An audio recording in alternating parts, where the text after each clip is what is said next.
Non un programma elettorale, ma un solo fondamentale punto di partenza, il referendum per l'indipendenza del Veneto. È l'obiettivo della corsa a Palazzo Balbi del candidato Alessio Morosin e della lista Indipendenza Veneta. Solo da quel traguardo in poi, dicono, si potrà rilanciare un Veneto appesantito e frenato dal sistema Italia. Io credo che questo territorio abbia bisogno di essere ripreso tra le mani dei cittadini veneti. E cosa c'è di meglio che rimettere in gioco le persone con un voto come quello del referendum per l'indipendenza del Veneto, dove tu hai la persona che può esprimere il suo giudizio e allo stesso tempo tu hai un risultato, nel senso che puoi gestirti le tue economie finalmente perché rimangono qui nel territorio. Indipendenza Veneta vuole arrivare a far esprimere su questo punto i cittadini, da lì partirebbe una radicale trasformazione.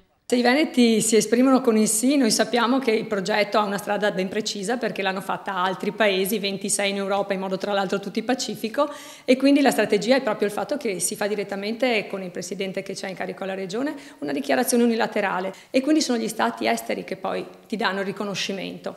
Il Veneto diventa indipendente, noi abbiamo alle spalle tutto un insieme di grandi figure anche ovviamente di valore dell'ambiente accademico, stiamo già lavorando a tutto quello che dovrebbe essere l'impianto poi per il futuro, quindi non abbiamo timori del dopo. Il problema è solamente far capire alla gente proprio l'importanza della tempistica, cioè non abbiamo tempo da perdere.